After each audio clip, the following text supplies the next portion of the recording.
And we are live. Let's make sure I'm making sure the stream is okay. What's going on, guys? What is going on, 27 Squad?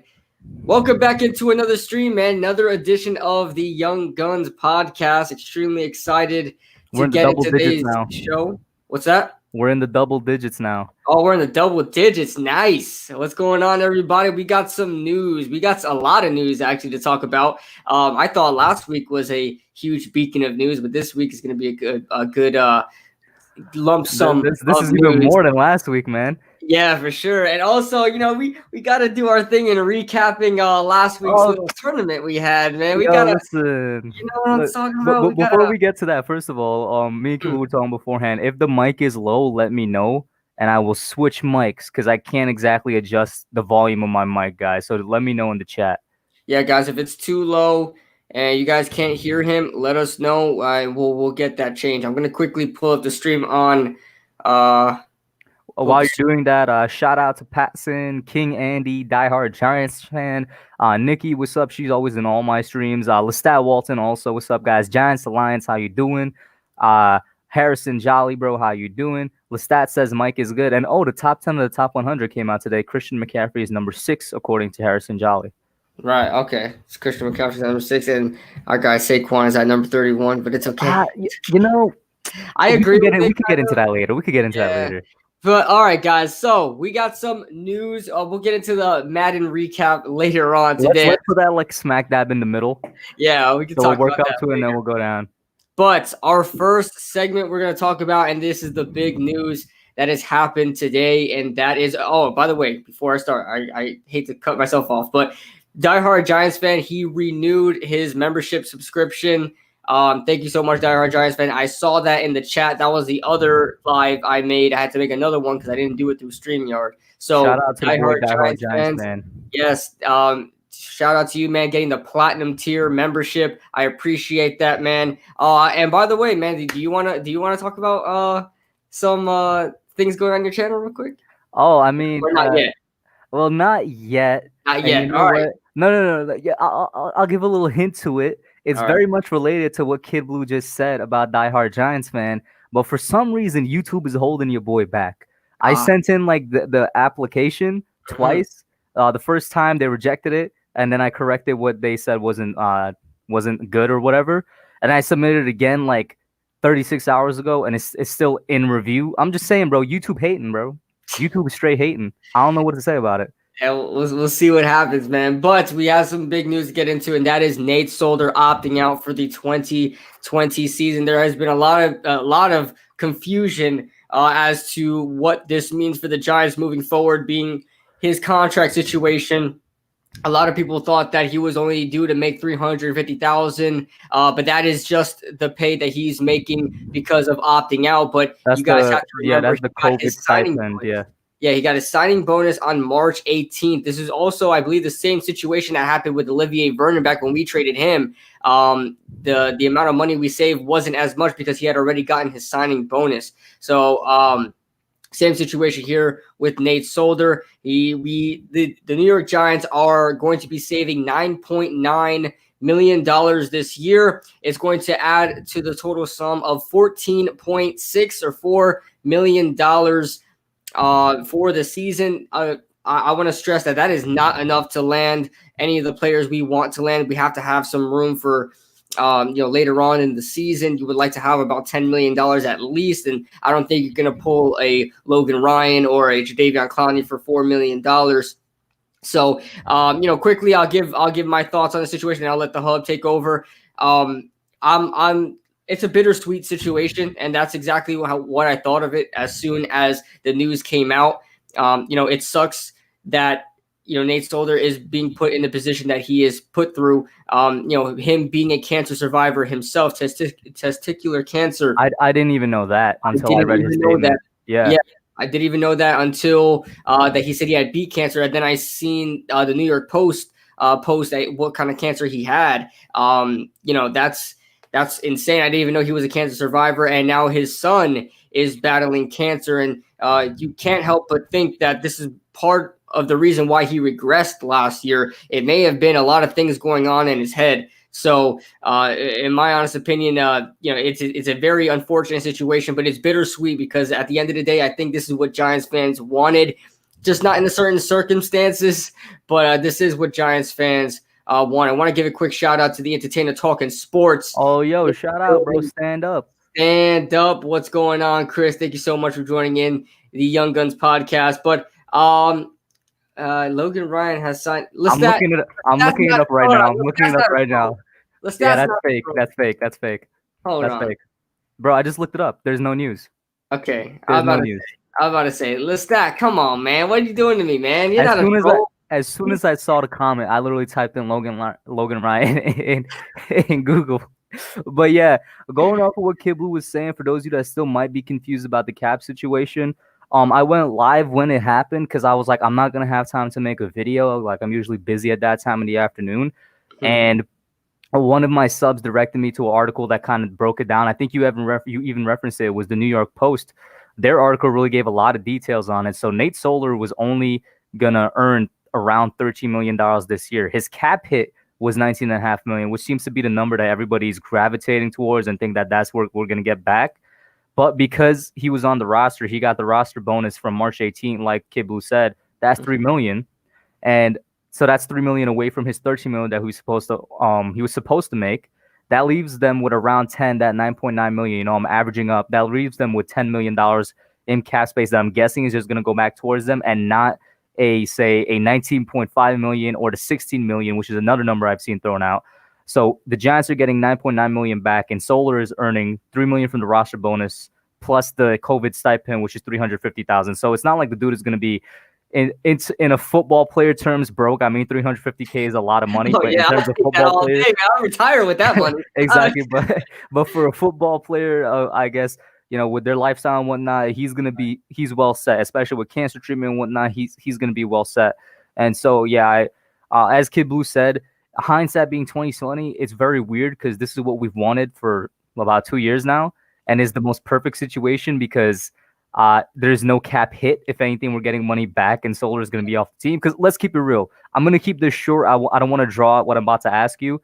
Is Solar done with the Giants? For me, it's yes. Yes. Okay. There's no way in my possibility. Let's give a quick scenario, and I'll let you continue. Andrew Thomas playing left tackle, and whoever starts at right tackle, Cam Fleming, and eventually Matt Pear, as I envision this is going to turn out. If Matt Pear actually works out, what is the point of keeping Nate Solder around? If you have your two young franchise tackles there, there's no point of keeping around a $19.5 million 33-year-old left tackle.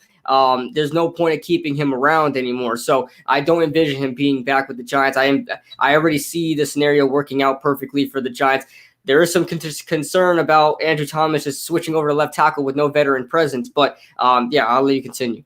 Yeah, no, I agree with you right there, right? So Solder's he's done with the Giants. So it's like we have $9.9 million in cap space, and with the hindsight being 2020, it's what we wanted.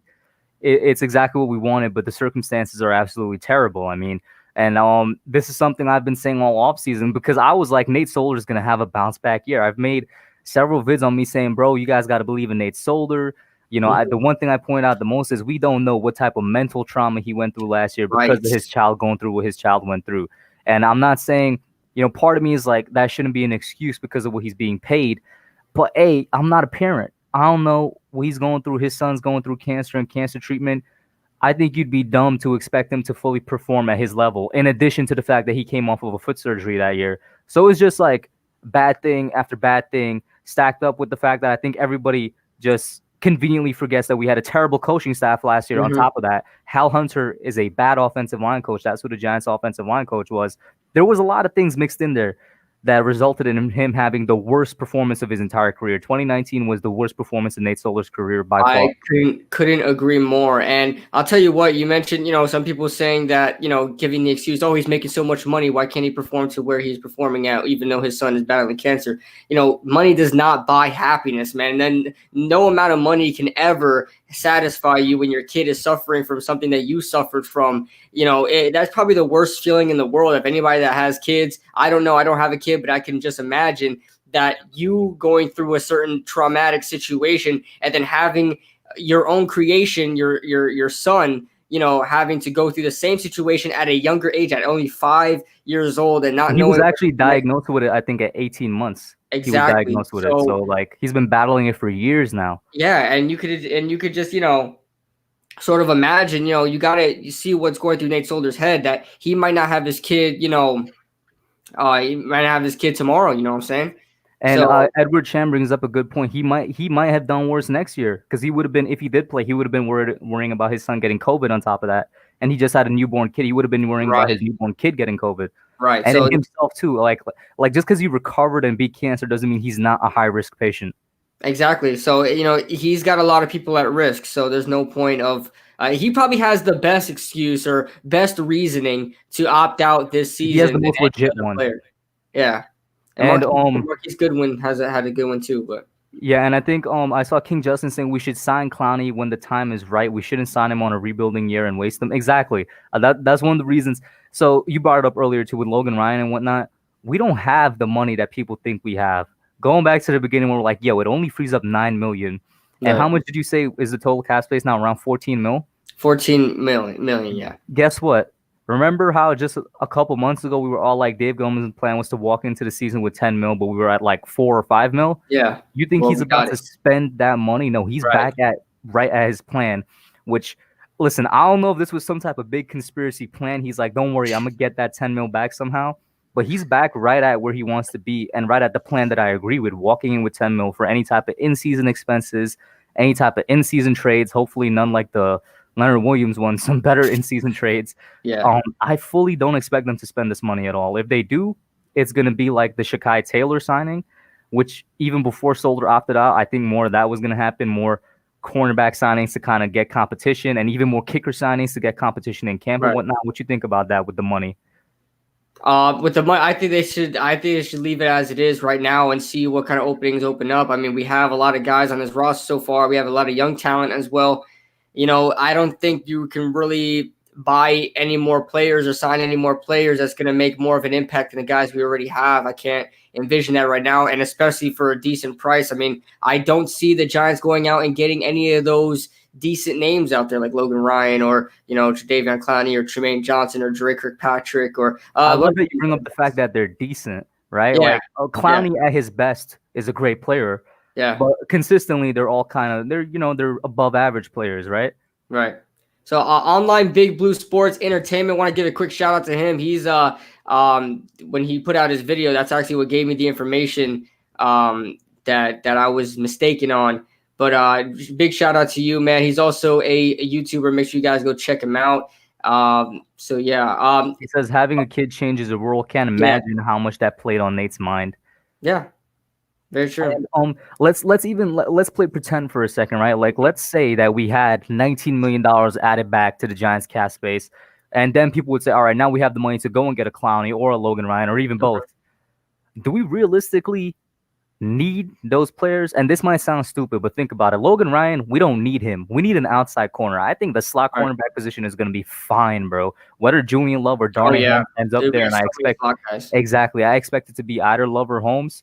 The slot cornerback position is going to be fine. You bring in Darnay Holmes, that's not helping the second outside cornerback position. So that we don't need a Logan Ryan. I meant to say, I think I said you bring in Darnay, you bring in Logan. You get the point. Jadeveon Clowney, other than the fact of him, staying injured and the man's being weird, because at first he said, I want to go to a team that's going to win, but just a couple days ago he was tweeting at the Jets saying, come get me, as if they're about to be a winning team. So whatever. Let's say we have the money to sign him. We just got Marcus Golden back. Clowney is not going to stay healthy for the whole season, so he's probably going to give the same amount of production that Golden's going to give. Now, I'm not saying Golden is the same player that Clowney is. No, most definitely not. But production-wise, I don't think you're going to see much of a difference. And with Golden back now, it's going to be interesting to see what happens in that outside linebacker room. And then outside of those two guys, who are you really signing? Oh, well, one just popped into my mind. A guy that I've been saying the Giants should sign for about a month now, the former Seahawks center Justin Britt, if they want to get even more competition in there. He's a veteran that I trust more than Spencer Pulley. He's been with the Seahawks O-line for years now. Obviously the Seahawks are not known for their O-line, but I think he's better than Pulley. I think he's definitely starting Cal. Yeah, he's decent. And at the very least, a mentor, which we're missing now that Solder is gone in terms of, players on the offensive line. Right. I mean, we have Kevin Zeitler. That's pretty much it, though. That's pretty much the most veteran leadership that we have, And which is Cam good. Fleming technically, I guess, could be a And mentor.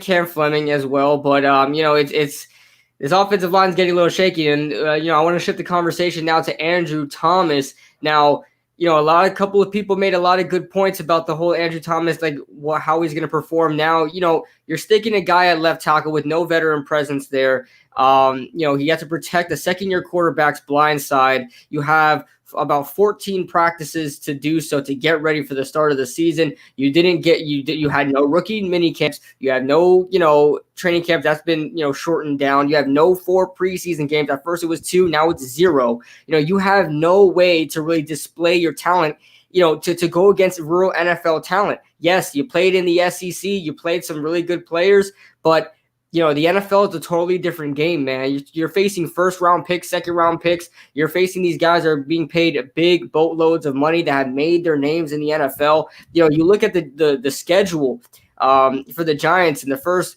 couple of weeks. You're facing top-tier edge rush talent in every single game. It's going to be very difficult, and everybody's going to look at Andrew Thomas to be the anchor because, yes, you could look at Kevin Zeitler, but there's only so much he can do as a guard. The tackle spot is really what's important on that offensive line. And, Andrew Thomas is going to be looked at as the guy to get it done. You're the first round pick, 4th overall. You got to get it done. And it's a lot of pressure on him because on the other side, you're going to have either Cameron Fleming or Matt Parrott or, crying out loud, Nick Gates on there. We see Nerding Out Sports says Nick Gates at right tackle. Yeah, I mean, the right tackle spot is pretty much screwed. The right tackle spot is just an full-on open competition now because I think Thomas just slides in at left. Yeah, and Thomas is going to slide in at left, but everybody's going to expect Thomas to not skip a beat and perform the way he did at Georgia. He's not going through a lot of where all these other franchise left tackles are going through, where they had mini camps, rookie mini camps, where they were able to get a head start on things. They had their 4 preseason games. They were able to have contact drills in their training camps and have a regular amount of training camp days. I mean, this is not a good situation for Andrew Thomas, and I'll tell you right now, this can ruin Andrew Thomas. I'm not going to sit out here and say that now. I'm not going to sit out here and say that it's a done deal, but it's a possibility that this could ruin Andrew Thomas. We've seen players in the past, not that I could come up with a name right now, but we've seen players in the past that have been ruined by certain situations in the NFL and never came back from it. So, this could be another situation that Andrew Thomas goes through. We're just going to have to hope and pray that Andrew Thomas is the guy, is a franchise guy, and will face all the adversity even when he's thrown into the fire, that he performs and he comes out on top. And, we'll see what happens. But what do you think about that situation with Andrew Thomas and the rest of I definitely agree with you to an extent. I won't go as far to say as it would ruin him, but who knows? I think he's definitely going to have a tough rookie season. Let me just get into it. It's funny that Solder, opts out today. Literally yesterday, I tweeted out saying, the NFL needs to push back the season by a month to give not just rookies, but all players more time to prepare. Because padded practice for training camp doesn't start until August 17th, bro. August 17th. Yeah, do you know how late that is? That's literally 2 or 3 weeks at most of padded practice against NFL players. And it's not even because, lack of scrimmage, like a preseason. It's all against your own team. So there's only so much you can do against that within 2 or 3 weeks span. You know what I've seen? I believe it was an Indianapolis Colts practice where I think Michael Pittman was running routes. Dude, they were wearing their masks, right? Wearing their masks, no gear on whatsoever. And they're just like, hey, he's ready, set, go. He ran a quick little curl route, caught the ball. I mean, that's their practice right now. That's not going to do anything. Here at the end of July. Exactly. That is the way they're practicing. That's not going to do anything, bro. Up until the 17th, all they're going to do, because they're starting so late, is what they should have done, all of July, but obviously has been delayed, working out, strength and conditioning, game plans. That's what they're doing until the 17th. I said the NFL needs to push back the season a month. I'm not saying they should cancel it. I don't know why they haven't even thought about it. Just push it back a month. I'm not you're not going to lose money. In fact, you're going to get a better product on the field because come September, for the first 4 to 6, maybe even 8 weeks of the NFL season, you're going to see terrible football. Not only are you going to see terrible football, you're going to see the rookies struggle. Not just Andrew Thomas, all across the board, all rookies are going to struggle. It's going to be probably one of the worst years for rookie performances in league history. You know why? Because they're going to have 2 to 3 weeks to prepare for the NFL, to switch from college into the NFL. That's not nearly enough time. It's not nearly enough time for the veterans either. And then something else I've been saying for months now is injuries, which are always a thing in the NFL, are going to only go up this year because guys are not going to be as physically fit as they should be or physically prepared as they should be for the season. Once again, because they're going to have 2 to 3 weeks of actual NFL level practice and, working out to get ready for the season. It's just not going to happen. And then in today's stream, I was like, yo, we're going to need to temper our expectations for Andrew Thomas, man. Like, listen, and one argument that came up in my head that I can definitely see if somebody was to argue it is that Andrew Thomas is built different. That's one of the reasons he was my favorite tackles in the draft. It's because he's built different. It's because he is the most NFL ready guy in there. So one of the arguments was he should be able to overcome some of this, not all of it. That's why I'm like, we should temper our expectations. He's not going to perform as good as I wanted him to before this whole thing happened, but he's going to struggle. And he's probably not even going to hit his stride until late in the season. Once again, because of lack of practice, lack of scrimmage, he's probably not going to hit his stride until his sophomore season. I won't go as far as to say it's going to completely ruin him, because I do think that Mark Colombo, he's going to be an X factor this season for the offensive line. He's going to have to work his magic, bro. He's going to have to do something to help out this offensive line, because whether you like Solder or not, he was going to help Andrew Thomas develop. And people forget that Solder was a team captain. We're not fans don't vote for team captains. Players do. He was voted team captains by the players, by his teammates 2 years in a row. That says to what kind of person and leader he is in the locker room. And you only know that means he would have been a great mentor to Andrew Thomas. He's gone. So Thomas, temper our expectations. I definitely think he's going to have a worse season than what he should have had, had he had a regular offseason. But I won't go as far to say it's going to completely ruin him, just because he is one of the reasons I loved him so much coming out of Georgia was that he was the most NFL-ready tackle out of any of the tackles there. I'm not saying he's going to overcome everything, but it's probably going to be like a mediocre performance out of him rookie year-wise. Right, and of course, after this season's all said and done, and Andrew Thomas has a decent season, but not the ones that we expected, well, of course, we're going to see the media blow up and say we should have took 100%, bro. That player, and we're going to see it. Stephen A is going to go off, but I'm all for it. I love roasting him. So, hey, remember the last stream we did? You said Matt Peart is going to start before the end of the season. How do you feel about that now? Because now I'm like, I don't even see him starting on probably until the last quarter of the season, because Matt Peart is a complete project tackle. Once again, I love him just as much as you do. I just, in my opinion, I think I realize that this dude is a complete project tackle. If Andrew Thomas is going to struggle, and he's probably the most complete tackle in the class, Matt Peart, in terms of the spectrum, is on the other side of the spectrum. He has a lot of things he needs to fix before he becomes what his potential is. I don't see him, or I wouldn't want him to start until like the last half of the season, if anything. I don't want Cam Fleming there for 10 games. But if that's what's got to happen for Matt Peart to come in and then be what he can be, that's what's got to happen. But I agree with you there. But this helps Matt Peart's situation to get to play right tackle, because with Nate Solder out the way, and it sounds very cold-hearted, but with Nate Solder out of the way, Andrew Thomas is now at left tackle. There's no competition there, and right tackle is now wide open. It's not I wouldn't say it's wide open. It's literally between two guys. Let's be realistic. Yeah. Nick Gates is a depth player. It's between Matt Peart and Cam Fleming. Right. I agree. I agree. And whatever happens, I think what's going to happen is Cam Fleming's in there for some time. I can't predict how much time, and then Matt Peart might come in some later time.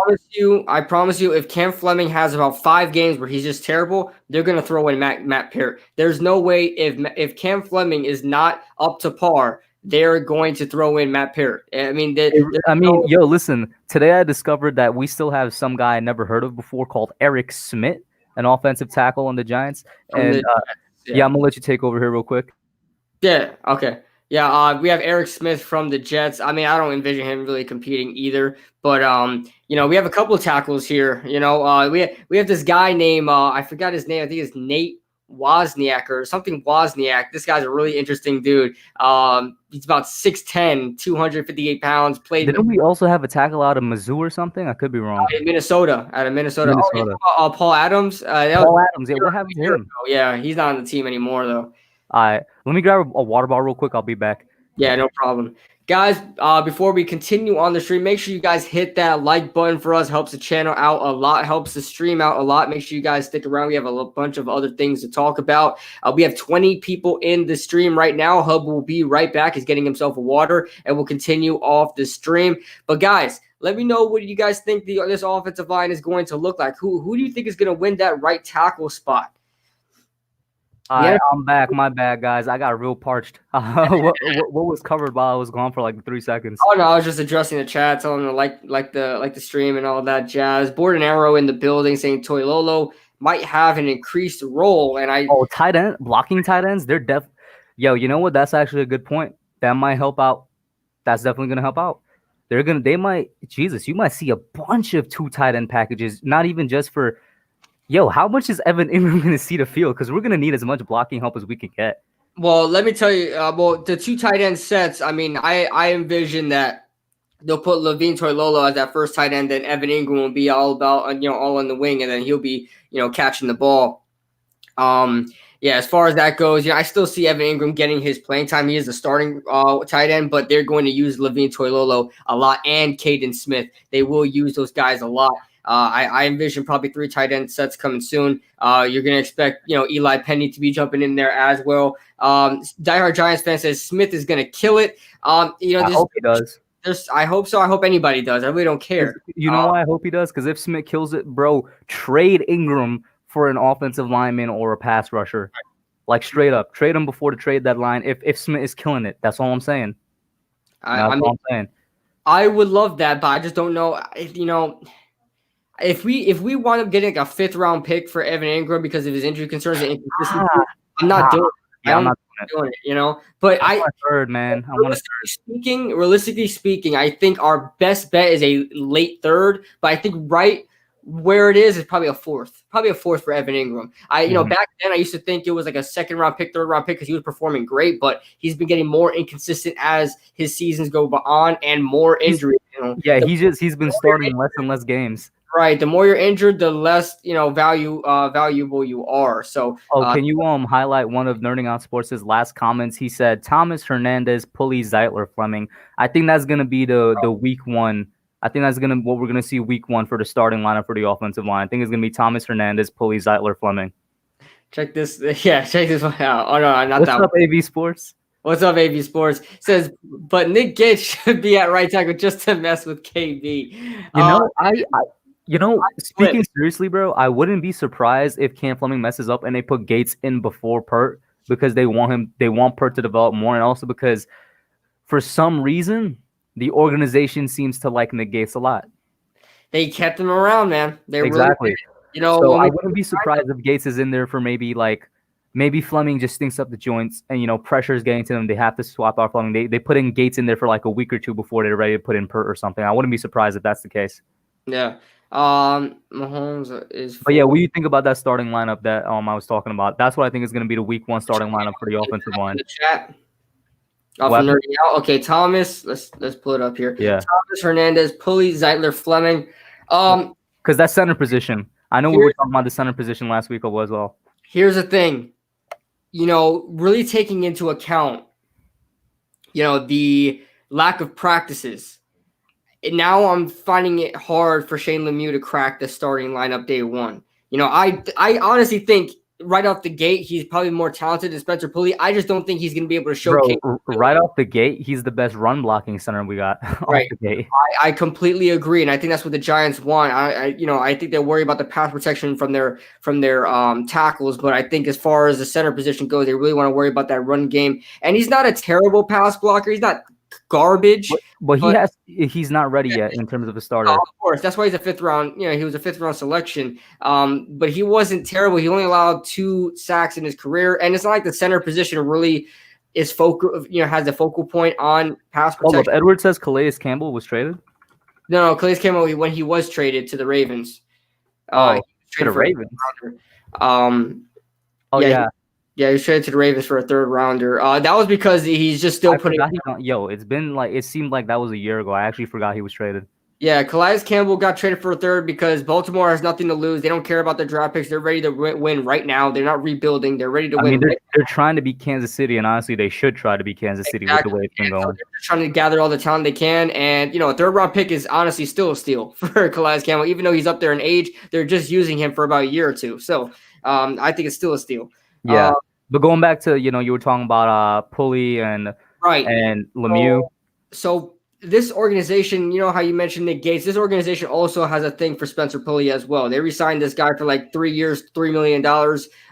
And so they kind of wanted him for the long haul, just a bit for 3 years, just try to, wait and see if a center comes their way that they can eventually upgrade with. But Spencer Pulley is probably going to be the guy day one. Now, I still think right out the gate, Shane Lemieux is the most talented one. I just don't think he's going to be able to showcase his talents in enough time that the coaching staff can, confidently say this guy is ready to start, because it is a big thing to just go ahead. I know Spencer Pulley isn't great, but he is a veteran presence. And the veterans on the offensive line, or the veterans overall, like, once again, everybody's at a disadvantage because of the time limit. But the veterans would be an advantage, obviously, compared to the rookies because, well, at least they have NFL experience. And I agree with you. They kept it on Pulley for some reason. I think that if Jalapeno could stay healthy, they would have kept it on Jalapeno instead of Pulley. But they're going to need it. It comes down to what you said, man. Lemieux isn't as developmental as Pert. I really do expect Lemieux to start before Pert does. I expect him to step in maybe like, and this is obviously mad. I'm just speculating here. I would expect Pulley to be in there for like 4 weeks or 5 weeks, and then Lemieux to come in, as opposed to Matt Pert, where I said he might not even start until the last quarter of the season and whatnot. Yeah, but I think I agree with you there with Lemieux, but I just can't see Cam Fleming starting for 10 games when they have Pert there, man. I just can't see it. I know Pert has. I agree with you. That's the thing. I'm like, I don't know if it's going to be Cam Fleming all the way, or if it's going to be a mix of Cam Fleming and Nick Gates, or somebody else that they bring on in the time.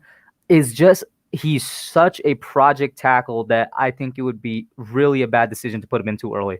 Yeah, it probably would. Day one, it probably shouldn't be the best thing right now. But I could probably guarantee you, week 8 and on, he's going to get some time. And maybe that'll be his time. Maybe he's a guy that if you throw him into the fire, he works out. Who knows? Maybe he's better under pressure. I hope so.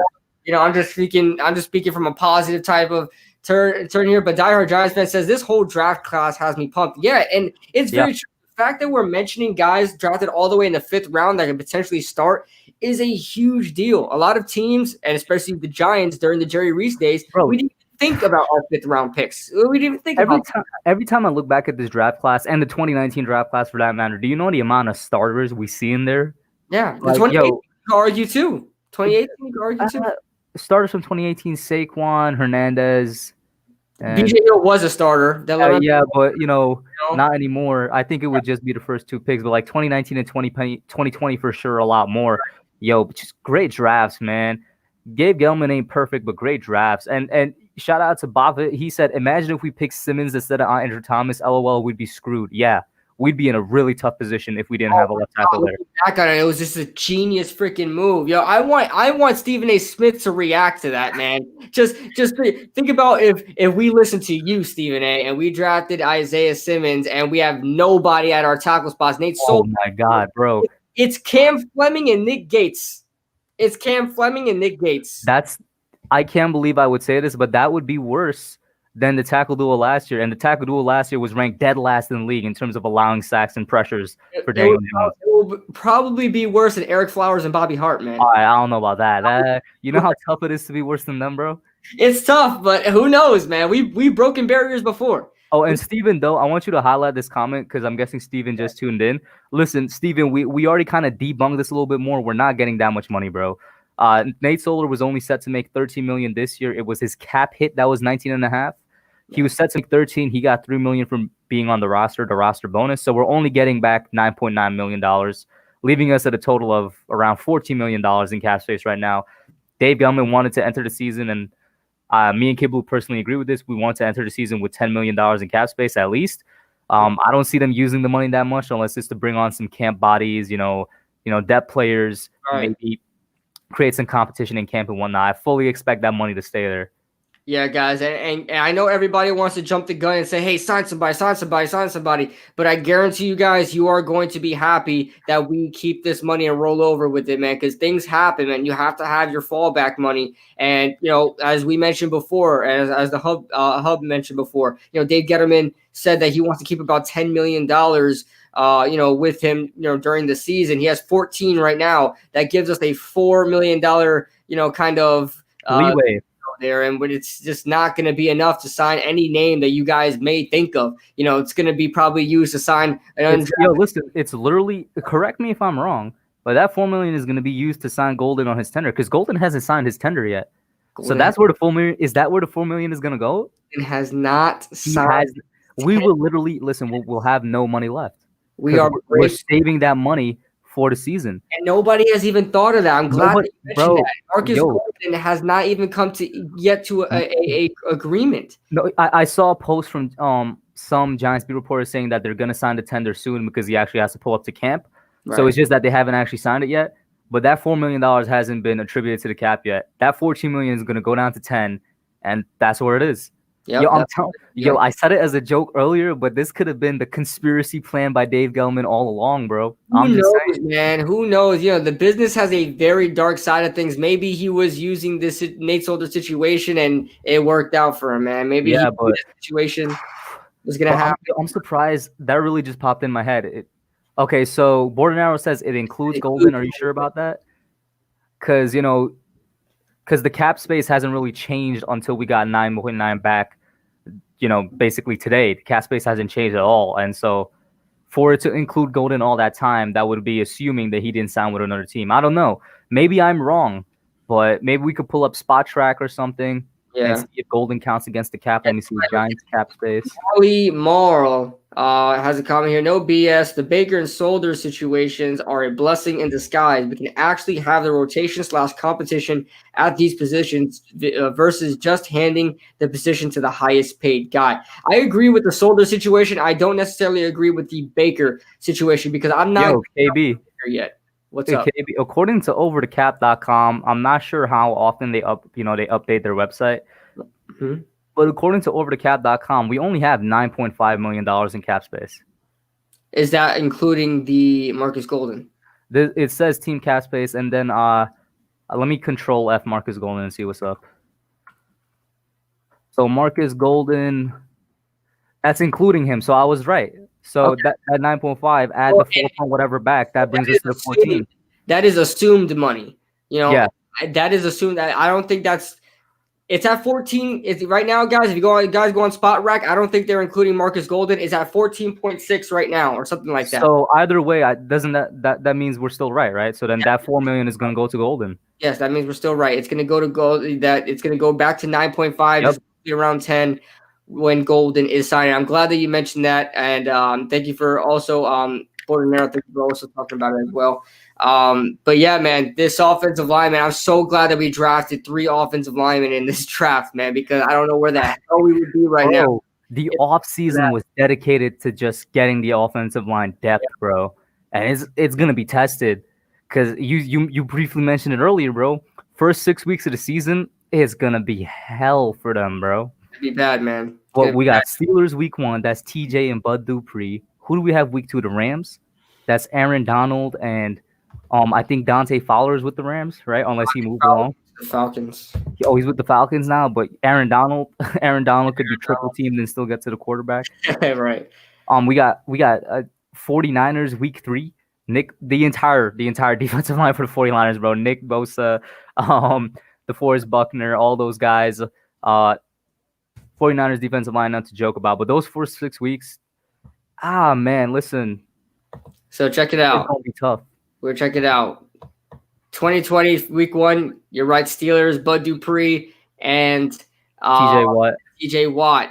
Then week 2, we have the Bears, Khalil Mack. Oh my God. The Niners, we don't even need to talk about all the names they got over there, okay? So the Rams, Aaron Donald. Cowboys, Tank Lawrence, Don Terry Poe, Gerald. Yo, pray that DeMarcus Lawrence opts out because he's been hinting that he might opt out. Please, dear God, Washington, the Washington football team. Sorry. I'm still not sure how much I'm scared of that Washington defensive line. I've given it its respect because they have the pedigree, but I don't know how scared I should be of it. Because last year it didn't affect us that much. Right, because they weren't healthy. But if they stay healthy, they're going to be a force. Jonathan Allen is probably one of the best prospects I've seen in a very long time. I mean, Jonathan Allen is an absolute monster. And of course, Chase Young. Deron Payne, Chase Young, Ryan Kerrigan is still a force, Yeah.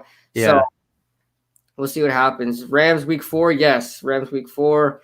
Have to. And Joel is right. We got to run the ball. Saquon is going to die within the first 4 weeks. I mean, the first 6 weeks.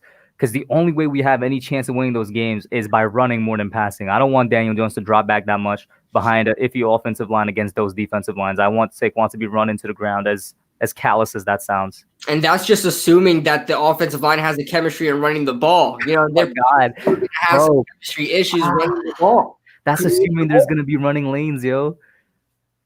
Jesus. That's assuming he's not going to be tackled in the backfield. But you know what? I will say run blocking, offensive linemen, they love to run block rather than pass block because they're moving. Pass blocking, you're really kind of a statue. So, usually an offensive line is always better at run blocking than it is pass blocking. So maybe I'll give them that, but you bring up a good point. Yeah, man. I'm telling you. But we also have another situation to talk about, and that is with Aldrick Rosas. He has been cut from the Giants, and the Giants bring in a very, very interesting name, and that is Chandler Catanzaro. And I can't even pronounce his last name. I'm gonna keep it real. I just call him Chandler. Chandler Catanzaro, CC, whatever you want to call him.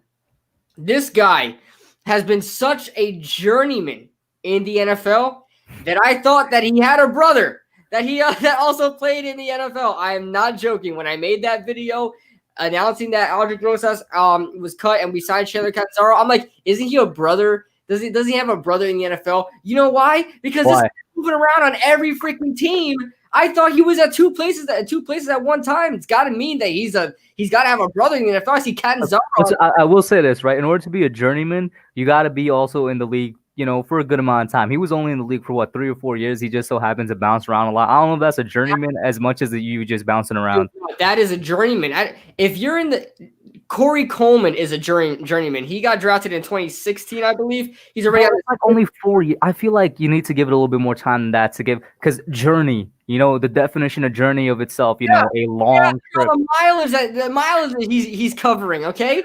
I don't know. I just feel like before we discuss semantics, I want to say real quick, I don't want this dude to be the starter kicker. I hope he was just brought in to be competition. Let me hear what you got. I don't see it happening because I think the first name they would have brought in there was Stephen Gostkowski and then bring in Chandler Catanzaro for competition. The fact that they bring in Chandler Catanzaro first tells me that this is the best they've got. Bro, what you mean, bro? They're definitely going to bring in somebody else. Like, why? I think the only reason they haven't brought in Gostkowski. Let me finish. I think the only reason they haven't brought in Gostkowski is because they haven't had a chance to bring him in and test him out yet. I think that's the only reason.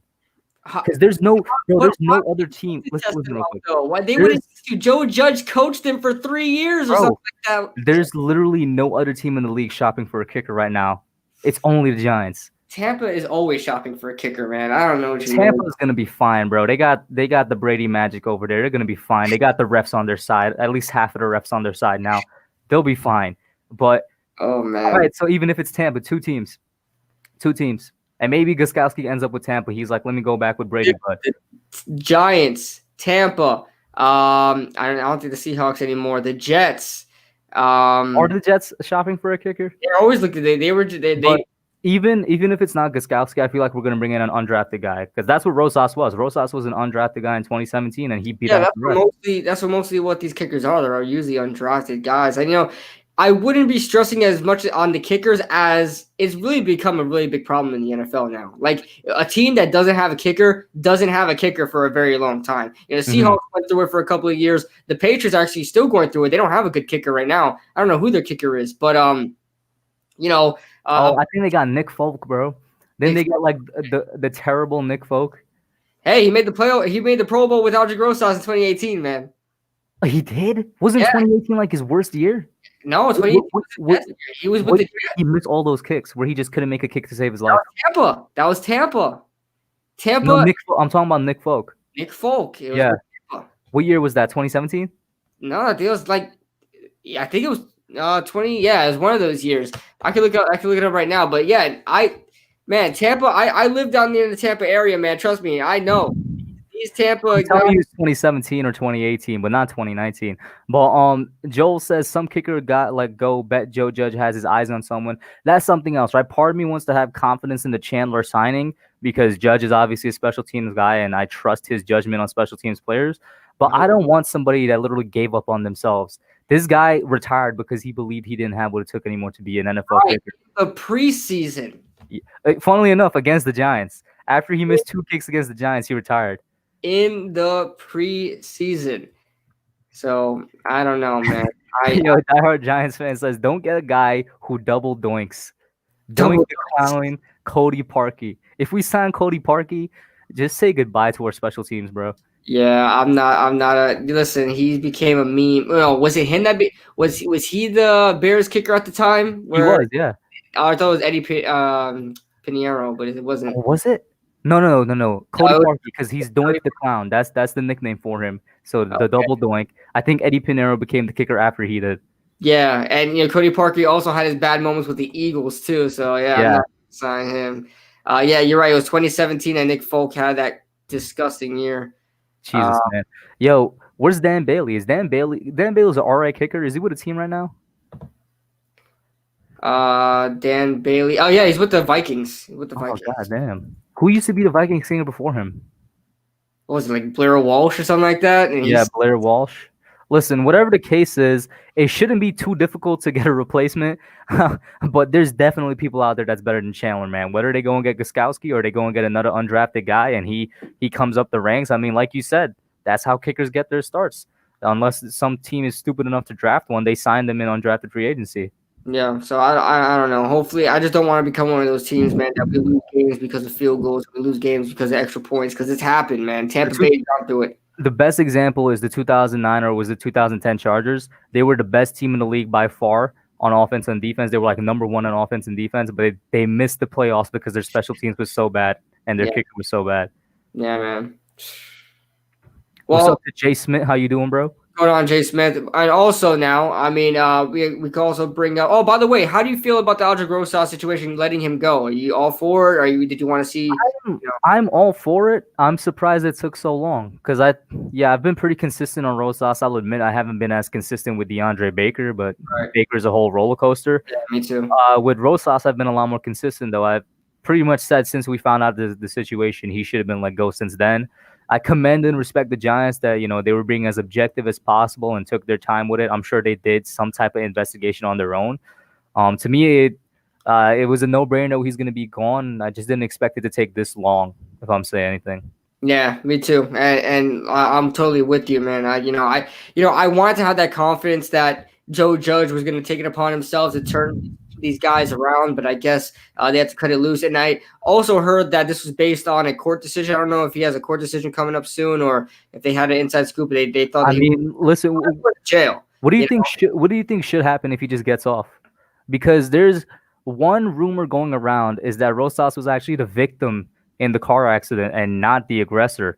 Because the police, actually guess what? Out already, I would think though. I think Aldrich Rosas would have put out a statement by now. Because guess what? One thing that did come out that's also, in my opinion, just as big, but nobody's paying attention to it, is that the cops, remember everybody saying they think alcohol was involved? They never gave him a breathalyzer test. They just thought it was involved. And is that not illegal or something? They never gave him a breathalyzer test. That is illegal, dude. How you gonna say the guy was drunk? So yeah, there's that as well. But this doesn't add up because I just does anything added up with the Giants player in the offseason? But I just don't see a situation going this far without any backlash. Like I haven't you haven't seen anybody, from Aldrich Rosas's I don't know, defense or anything, right? Yeah. Right. You haven't seen anything come out from Aldrich Rosas's side of things, whether it be him himself or his lawyer. Is legitimately the only thing I could think of is that either his camp has so much faith that the real story is going to come out, like how that breathalyzer thing came out, but was kind of silent for weeks. I think they're either really confident that they're, the true story, because nobody knows what the true story is going to come out, or they just don't have, a lawyer that's good enough to, because lawyers are expensive. Rosas, and he's not making that much money for an NFL player. Really good lawyers, sports lawyers, are expensive. To get somebody like DeAndre Baker's lawyer, who still to this point, the dude is still not completely guilty or innocent, to get somebody like that, it costs money that Rosas doesn't have. So it could be that as well. DeAndre Baker's lawyer is going to need a lawyer, okay? Yeah. He won't be able to defend himself. But, yeah, yeah, how do you feel about that breathalyzer thing, though? Because then, for me, that's like, well, anything is possible. I don't believe it, though, because at least with DeAndre Baker's situation, whether we want to take it as fact or not, they still released a statement saying that, they made it public about their defense, even whether they're lying or not. I can't see Aldrick Rosas, as far as this goes, of him being silent and him taking the mugshot, looking guilty and all that, and just nothing happens, And I think if that was the truth, I think the Giants would be first to know, and they would still kept him on the team.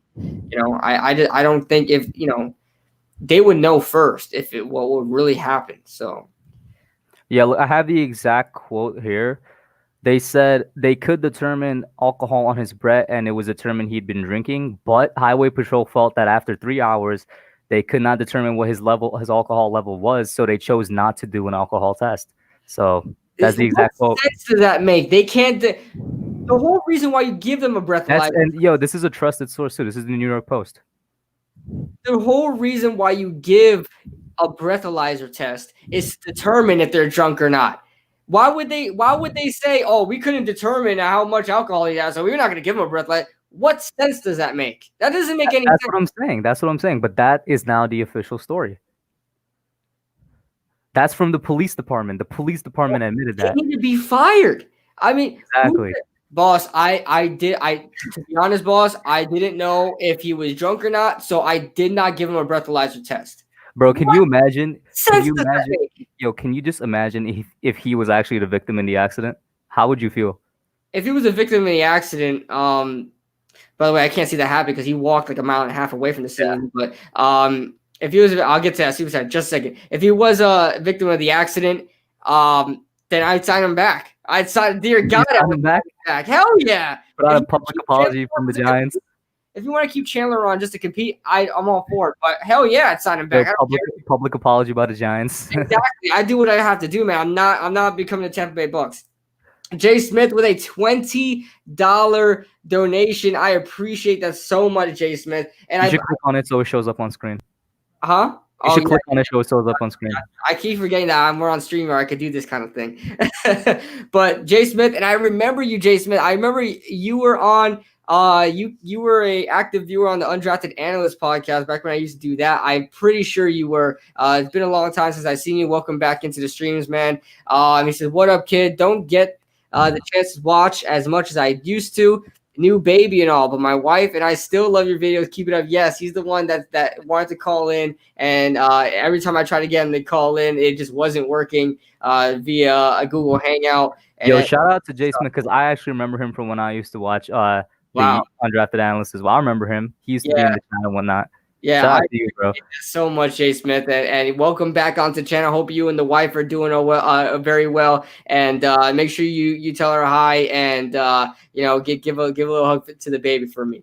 But Jay, check out my channel, bro. Shameless plug, bro. Shameless plug. Link is in the description this time. My man, the Hub. Make sure you guys check him out. He is up and coming, man, and one of the better Giants YouTubers out there for sure. You guys will Thank you, man. There's a lot of Giants YouTubers out there now. A lot of us out there. There's like 20 plus now. It's crazy. Right. And we're all pretty decent at it, man. We're all united here.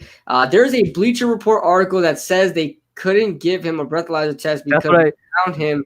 That's exactly the quote I just read. I think the Bleacher Report article has the same quote because it is a quote. It's a stated quote. So is it by law you can't give somebody a breathalyzer test 3.5 hours later? I might have to look that up.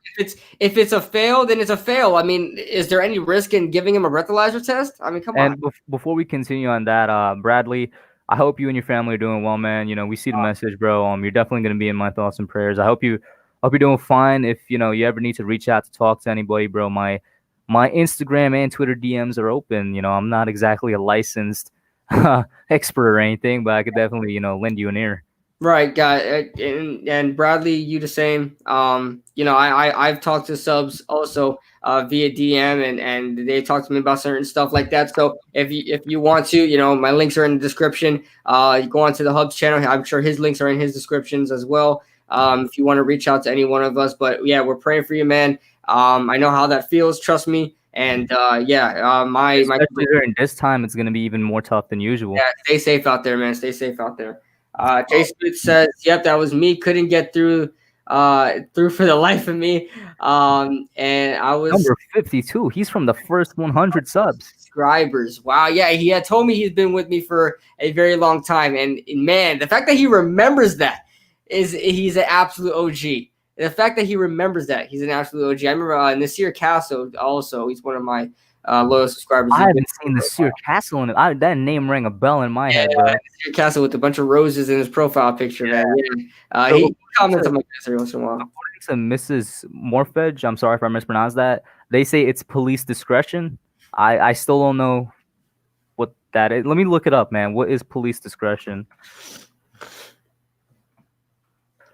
So, I guess if you don't want it, if you don't want the breathalyzer, you don't have to. It says a review of definitions of police discretion notes that there is no legal definition of the term, but the most widely quoted definition is a public officer has the discretion whenever the effective limits on his power leave him free to make a choice among possible courses of action.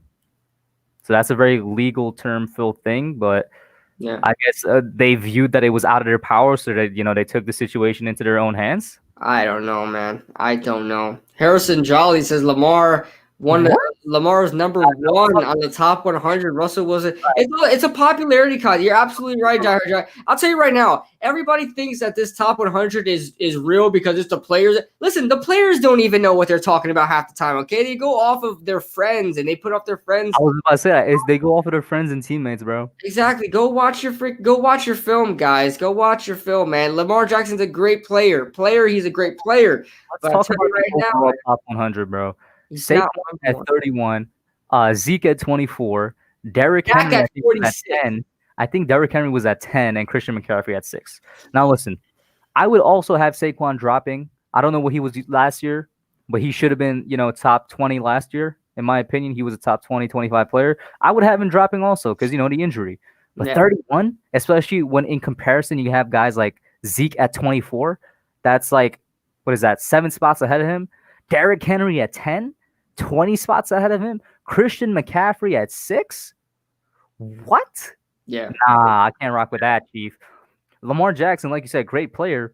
Russell Wilson is a better quarterback than him. The best quarterback in the league is Patrick Mahomes. How do you have Patrick Mahomes and Russell Wilson behind Lamar Jackson?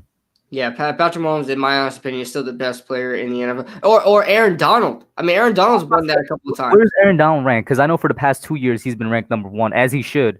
I don't know if he should have been number 1 this year, but I wouldn't argue with it if they put him at number 1 again. But where did Aaron Donald rank? If anybody can tell me.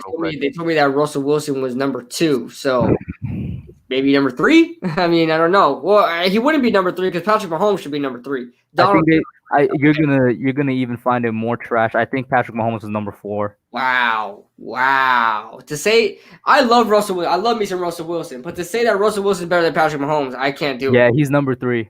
He's number 3. Aaron Donald is number 3. Listen, the top 2 players in the NFL, in my opinion, are Patrick Mahomes and Aaron Donald. It should have been 1 and 2 or 2 and 1, whatever. It should have been those 2 at the top. Right. Completely agree, man. Completely agree. I heard Giants fan. He says Saquon is a top 15 player in the NFL. I'm gonna say top 20 because I feel like I would say top 20. I feel like ranking him top 15 is a bit high. Like there's great players in the NFL, guys. Let's not get overheated here. There's great players. And just because of the whole injury factor, he only had 1,003 yards last year. He did have a great 4.6 yards per carry with a couple of bad games. But remember, he had bad games. He missed some games as well. You know, so it's fair to put him in the top 20, but I can't put him at number 31, man. That's crazy. So number 5 was Michael Thomas. 5. Michael Thomas is not a top 5 player in the league, bro. Stop it. Khalil Mack should have been there. And I know Khalil Mack dropped into the 20s or something crazy like that. That should have been Khalil Mack. Yeah, man. I don't understand this thing. But let's move on here. Hey man, something I want to talk about here. I think yo. By the way, bro, it's been nice. I got a dip, yo. You know, we have to recap it because this is our podcast. This is our thing. So let's talk about this Madden tournament. This Madden tournament, bro. Chill, bro. It was a face-off, Madden face-off, and how south it went, and how I could not tap into the avatar state, bro. And that haunted me. I don't need to tap in. I just am. Haunted me into my Madden game. It's funny. Kid Boo pulled up to my Madden franchise mode, called me trash because I was losing. And literally as he left, I won the next 2 games. I had to sprinkle some of the legend in you, man. Like, as this dude left, I won the next 2 games. And by the way, in my Madden franchise mode in the Giants, we're about to enter the playoffs, bro. Only year 2. I already rebuilt that entire team. I just hope that's the same thing for the Giants. But, oh, man. So yeah, let's so the first game, let's just call it what it is, bro. Everything went south like second quarter in the first game, bro. Since then, it was just. I thought you had a chance. You're making a jump. Listen, you had some interceptions. It was a combination of me throwing late like 90% of the time, and then me calling terrible plays on defense like 100% of the time. Right. That's what happened. Like straight up. I'm not even gonna blame it because I can legitimately blame it franchise mode like Madden cheese, but this is online. I was just not prepared, bro. Let's call it what it is. Yeah, man. Yeah, unless my users are something different, man. They're out of this nation, man, out of this world. But that was the first game, against that was what was it? The Saints against Lions, and I was the Lions. I think as Matthew Stafford really just dumped it on me, bro. Yeah, and then the second game is when really things went really bad. Giants, bro. And that was Giants versus Giants, and that went like 50-something to like 20. Bro, I should have listened to him because he uses the Giants a lot. Yeah, you should have listened. Last game, I just straight up gave up. The last game, the last game, I was so out of it. I was like, bro, this is really happening, bro. This is really happening. But after all that was gone, Hub unfortunately had to go. Excuses. He had to leave. I actually had to dip. Had to go cry in his room. Diehard Giants fan with the $5 donation. Also a member on the channel. Thank you so much, Diehard Giants fan, huge supporter of the channel. Yo, can I read this one out? Because this is something that I always say. He says, okay, would you agree if Saquon breaks out 1,600 rushing, 600 catching, he's top 15? If Saquon does that, he's the MVP. Because if he does that, we're going 400 yards. I'd take it. He does that, we're going into the playoffs, bro. For him to produce like that, 200 yards, 2,200 yards. Yeah, whatever it is. Terrible. But if he's producing like that just on the ground alone, that means the offensive line to some degree is good or average. That means we're in the playoffs with that production. Because imagine how many touchdowns overall. And since we're in the playoffs, that means he's getting MVP. I'd take that. I would take that. I would take that for sure. And Diehard Giants fan, that was an absolutely great super chat. Thank you so much. I'm a little surprised. I don't know if within these 19 people, there's a little creeper named Dylan Renner in the chat somewhere. How do you know he's in there? How did you check? I don't know. I'm just seeing it. He might be too scared to comment, man. He was talking all that smack in the Madden stream, man. He'd been talking. He wanted me to stream Madden even before we had this face-off, in the works. Dylan Renner always wanted to face me and catch this L. But did you know how that ended up? Mrs. Murphy said, did I watch apparently you're her son take out the other trash talker? I'm guessing she's talking about Dylan Renner. Yeah. All that Mr. Smurf. Yeah, that's my dad. Yeah. But I heard it as Mrs. for some reason. Yeah, but yeah, Dylan Renner, Nerding Out Sports even said poor Dylan. Yeah. Do you know how that went out, man? I don't. Let's just say Dylan Renner probably had a worse beatdown than you did. That's possible. Because he was using the Ravens, and I always tell everybody that uses the Ravens, before they use the Ravens, I say, listen, I know how to handle Lamar Jackson. Mm-hmm. And he didn't listen to me. He kept running around like some chicken with his head cut off, and he couldn't do anything. There were some times that I make my adjustments, and he runs. The Ravens are one of my least favorite teams to use just because of the type of offense they have with Lamar. I'm not used to it. Yeah, I'm not used to running that. It's so weird. Lamar can't throw. Everybody was like, "Oh, Lamar could throw. I could throw some dots with him." You saw him throw like 20 yards the other way in the game. Damn, bro. Damn. No, that was crazy. Dylan Oh, Renner. yeah. A football topic we actually didn't cover before we got into the Madden thing. Shaquille Taylor. Yes. New York Giants signed Shaquille Taylor. I don't know. I'll be honest. I don't know too much about him. I know he was a former Colts player, I believe. Former Colts and Broncos. Former Colts and Broncos player. I don't know if he's had any starting experience. I really didn't look up anything on him. I think he started like a couple of weeks for the Colts last year. His debut was against Kansas City, funnily enough. One thing I will say though, how do you spell Shaquille like that, bro? Before I heard somebody pronounce it, I was saying Shaquille. I was like, Shaquille Taylor. I recorded my entire video saying Shaquille Taylor, and then I finally caught a highlight video of him, and I heard a commentator say Shaquille. I was like, what? I don't know. Okay, it is what it is. Listen, there's some names out there that I don't know. Do you remember Michael Thompson or Mikael Thompson? Mikael Thompson. Mikael Thompson reminds me of, bro. Tyrod Taylor. Yeah. Tyrod. The guy that we drafted, I believe it was the 2014. I believe it was in Odell's draft. If not, it was the draft after that. I think it was 2015 draft. Yeah, Mikael Thompson, safety that we drafted. I thought his name was Michael, Michael. I don't know. It was spelled Mykkele. Jesus, no, I don't remember him, but yeah, that's another name right there. That was a name, man. That was a name. If anybody remembers him, yeah. But take over in the chat real quick. I will be right back. Yeah, sure. So Joel says, I wish I can click on it, but I can't because Kid Blue's the host, so he can click on them and show the message. But Joel says that he's supposed to be a fast guy. Exactly. So, like, once again, we don't know too much about him. He was an undrafted free agent last year for the Colts. He started a couple games for them, I think, or at least played in a couple. Ooh, I got hiccups. 1 second. He played in a couple of games for the Colts. The Colts dropped him, and then he was picked up by Denver, this offseason. Obviously, Denver didn't do anything with him, so they dropped him, and the next day the Giants picked him up. I will say he's coming in, and this might surprise some people, but because of his frame, he's 6'6'1", but has like a 6'3" wingspan. Because of that frame and because of his speed that Joel brings up, because he runs a 4.3 40-yard dash, I think he's best suited. As weird as it sounds, I think he's probably the best suited guy to be the number 2 outside cornerback because, realistically speaking, the guys competing for that spot right now are Sam Beal and Corey Ballantyne. Sam Beal can't stay healthy.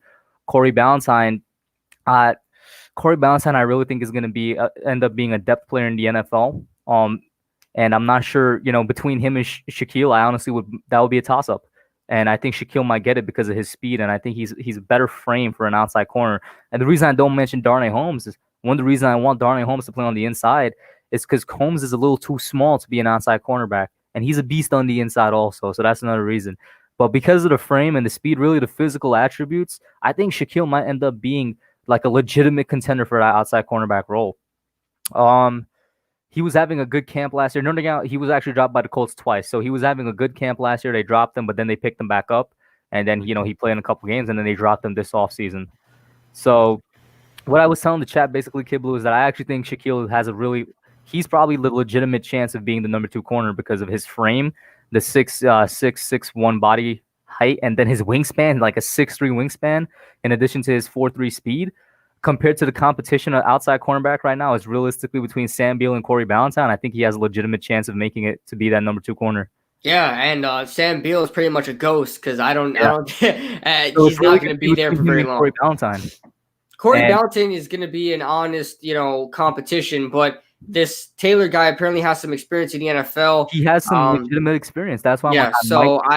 He may have that shot, man. But remember, I'm getting a lot of BW Webb vibes, man. Getting a lot of BW Webb vibes. BW Webb wasn't exactly the fastest guy either. He was like as slow as a turtle. Right, I get that, but he's a veteran guy who we brought in to kind of be a depth guy. Then he automatically slipped in. He's literally the same age as Corey Ballantyne and DeAndre Baker. Right. But what I'm saying is that we brought in BW Webb to be a depth guy. He wound up starting, and we had no other option.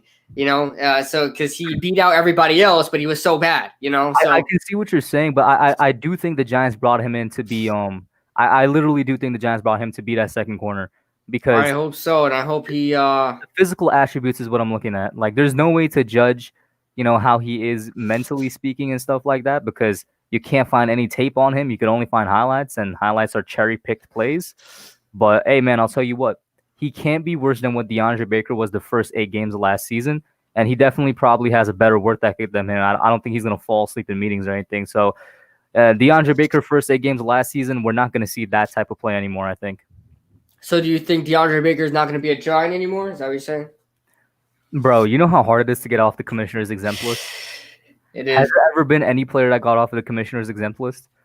In my opinion, once he was placed on there, I was like, once he was placed on there, bro, in my opinion, I was like, oh, he's done. He's not going to be on the team anymore. I'm looking it up right now. So Charles Deo says, what do I think about signing DeMar Dotson to play right tackle? I don't know that much about DeMar Dotson. If he's any better than Nick Gates, then go ahead and let the competition be between Cam Fleming and DeMar Dotson instead of Cam Fleming and Nick Gates. DeMar Dotson is actually a really interesting prospect. He's a long-time Tampa Bay Buccaneer. He's probably honestly been decent throughout his career. Has not been great. He's been pretty much a doorman, but he has experience in the NFL. I'd be willing to give him a shot. He's not going to be asking for a lot. At least to be a mentor. Hey, that might not be bad. Bring him in to be a mentor. He's been with Tampa Bay for a while, you said? Yeah, he was with Tampa Bay for a long time. And yeah, Jesse Brown, we were just talking about that. The top 100 is whack. Number 1 should have been Mahomes or Aaron Donald. Maybe Aaron Donald. They had Michael Thomas at number 5. That should have been somebody like Khalil Mack or something. Hey, Kareem Hunt was on the exempt list. Oh, yeah. Well, that makes sense because I don't know about you, but everybody knew Kareem Hunt was innocent in that. But just looking at the video that was released. Yeah, he kind of like 90% of people knew Kareem Hunt was innocent. It was just a matter of time. Just a kicker. I mean, there was some reason to that. But yeah. So if that's the only player, I mean, still that's one player. Yeah, but I can't find a list of players on the list. I just see a couple players here and there, but I can't find players because I know Ray Rice was on there, and that was hell for him. Oh, he's definitely not. I don't think he was definitely taken off or anything. But yeah, it's really hard. In my opinion, once he was put on that list, it was done deal, bro. It was like Rippy Dippy, Ren and Stimpy, bro. You're done. I never heard that one before. But yeah, guys, let's see it. Yeah, Mahomes, I just thought for sure would be number 1. Exactly. Oh yeah, I can't understand why he was MVP. I guess they would have to. And was Mahomes number 1 for the 2018 list then? Because Mahomes was at 2018 MVP. I'm not sure, but yeah, you do bring up a good point. It doesn't make any sense. No love for Patrick Mahomes, man. No love for him at all. I don't know. Yep, Patrick Mahomes is the only person in the entire world having a good 2020. Won the Super Bowl MVP, $500 million contract, youngest owner of a sports team in the history. Yeah, dude owns part of the Kansas City Royals. I tweeted this out. I was like, Mahomes is the only NFL player actually taking the advice of Marshawn Lynch. Marshawn Lynch was like, make sure you have a plan for the NFL early, after the NFL early and take care of yourself. He's the only one that used his massive contract. He's set for life, bro.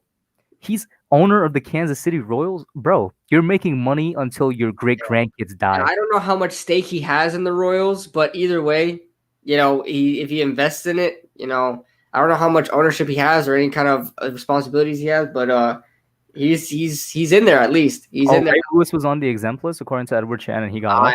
I don't know. Ray Lewis thing, it's another situation, like kind of like Kareem. Oh, Garrett was on the exempt list.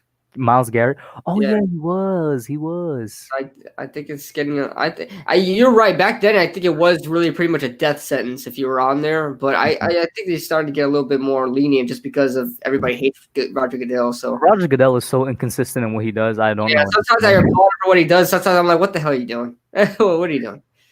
According to Nikki, Mahomes was number 4 last year. So his MVP season, he was number 4, just like he's number 4 this year. So who was ahead of him? I can see. I know they had Aaron Donald number 1. But who else would it be? That means you were talking about 2 other players ahead of him. Well, let me pull it up right now. Let me pull it up. 2019 top 100 list NFL. Oh, one thing we need to talk about.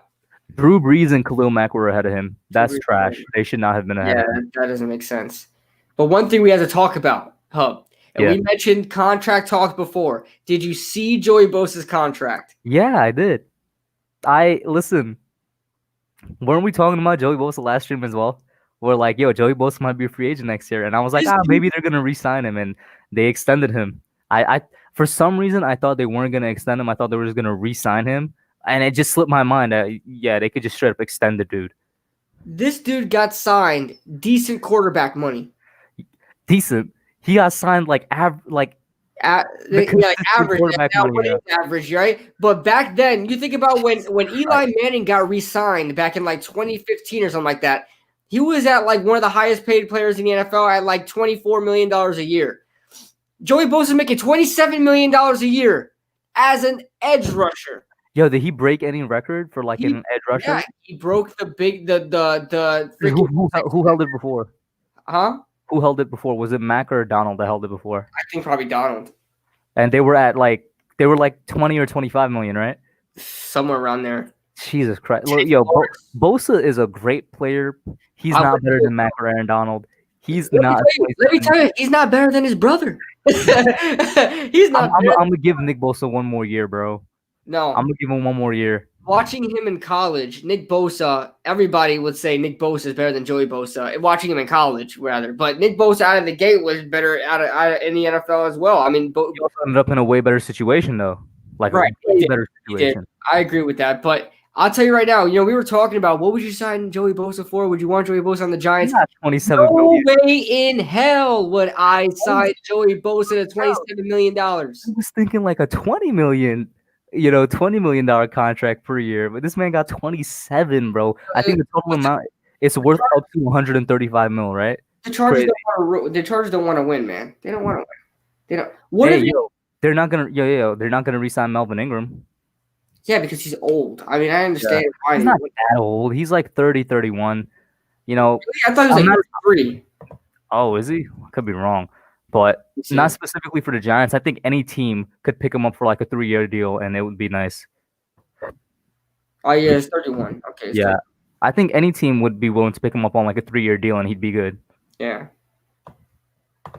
I mean, I wouldn't mind bringing him in, but oh my God, Joey Bosa being signed for that much money, man, there's no way I'm doing that. He would have to have – and listen, Joey Bosa's good, but as far as like the sacks production – let's talk top 5 pass rushers right now, right? Yeah. Aaron Donald, Khalil Mack, Von Miller.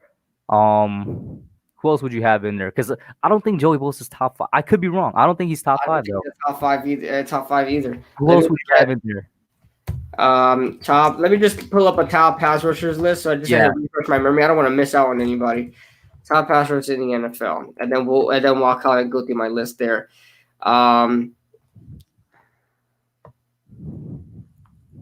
Let's see. We cannot forget about Myles Garrett. All right, Myles Garrett's an absolute force. Would you say he's top 5 as of right now? Hell yeah. Myles Garrett, yes. Chandler Jones. Oh, Chandler Jones. There you go, bro. Chandler freaking Jones. Go. Aaron Donald, Khalil Mack, Chandler Jones, goddamn Von Miller, and they're throwing in. I seen a list that is throwing in Zadarius Smith. I don't know about that. Yeah, I think he had a good year last year, but he had to show me more. But I know I'm kind of contradicting myself with this, but I think Nick Bosa is better than Joey Bosa. I'm just saying that right. Put him at a top 5 pass rusher? Yeah, Nick Bosa, after I seen last season, if he continues the way he's playing, he's freaking top 5, man. Okay, then. All right. Like, if you look at Nick Bosa, like I watched a lot of 49er games last year because they were just fun to watch on defense. Nick Bosa, real quick before you go into your Nick Bosa, you're part Cowboys fan and now part 49ers fan. Oh my, it's not that, man. I just love good players. I love good players. Let me tell you my top 5 pass rushers, right? It would be Aaron Donald, Khalil Mack, Chandler Jones. Why did the dude's name is slipping me again, bro? Oh my God, Von Miller. I don't know why his name slipped me. And then Cam Jordan. I think people forget about Cam Jordan a lot. Cam Jordan too. Yeah. Yeah. So I'd probably throw in there. All right, let's talk about it. All right, ready? Aaron Donald. Khalil Mack. Trying to choose wisely here. Vaughn or Chandler, bro? Chandler Jones. Vaughn was great, but I think his production hasn't been as up to par in the past 2 years. I think he's still top 5. I then put him in number 5. I don't know if you could take him out that top 5, man. No, I'm not gonna take him out the top 5. I just don't know if he's Nathan Poland, JJ Watt in his prime would rank above all these guys, but he's not top 5 anymore. Yeah, I wish JJ Watt. He used to be one of my favorite players.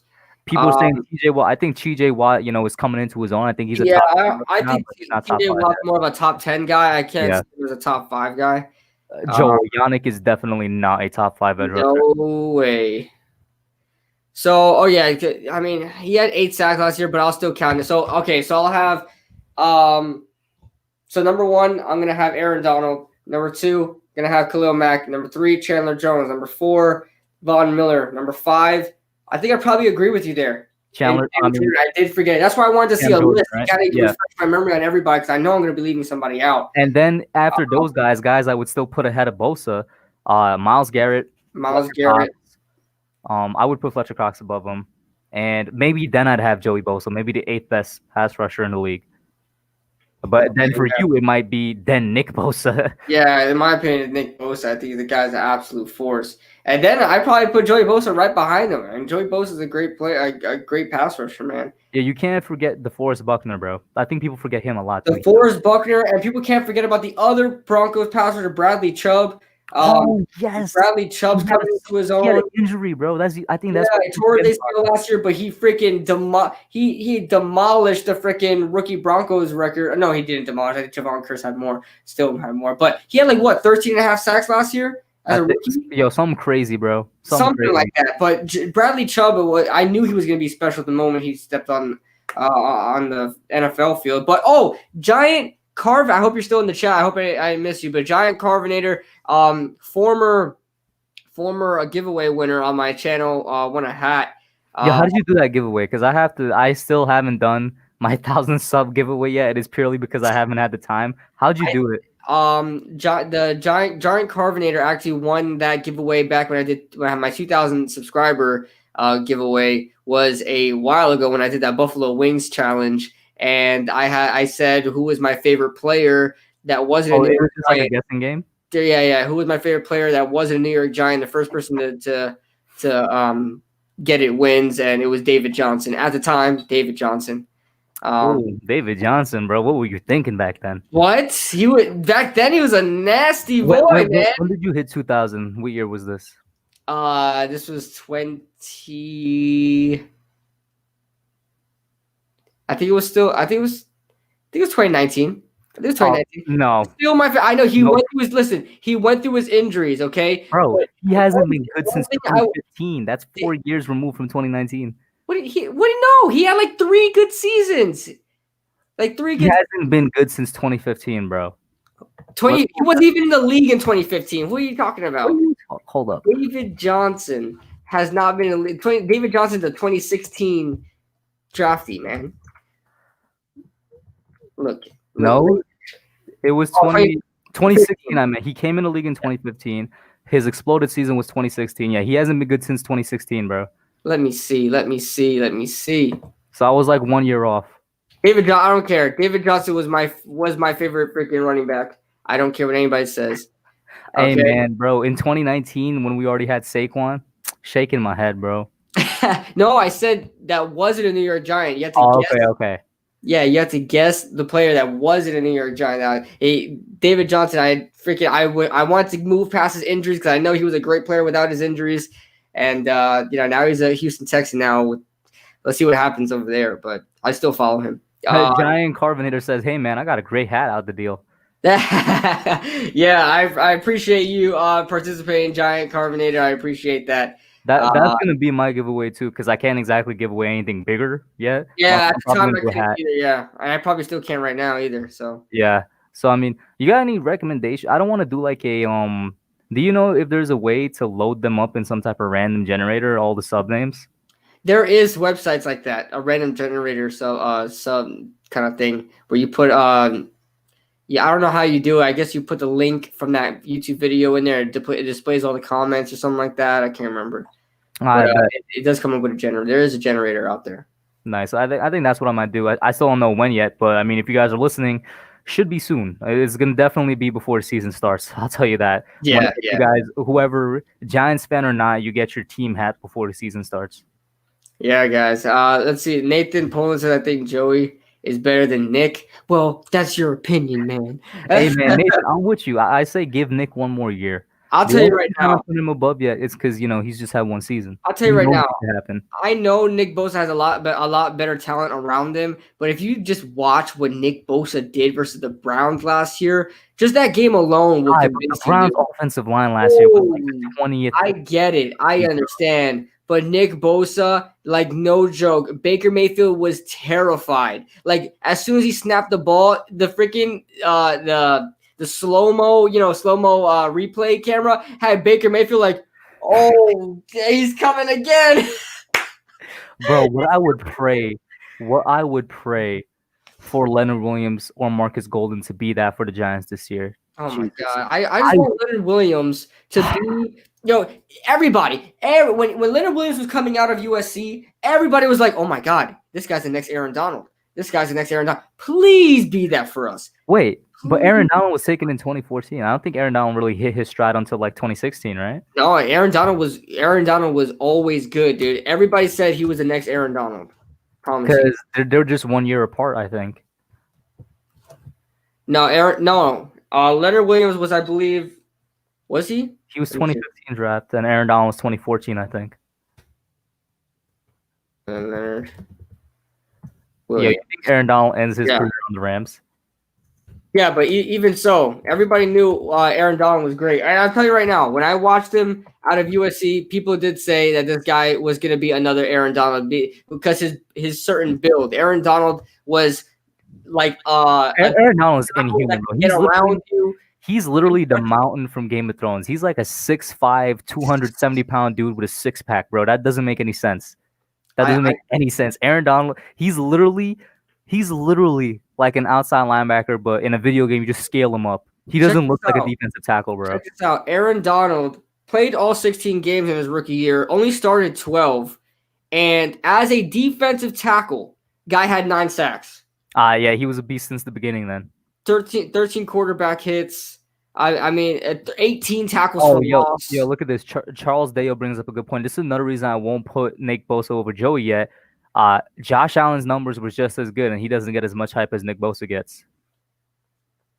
Okay, yeah, that's fair. Josh Allen had a really good year from the Jaguars, and nobody's talking about it. They compare Leonard Williams to J.J. Watt.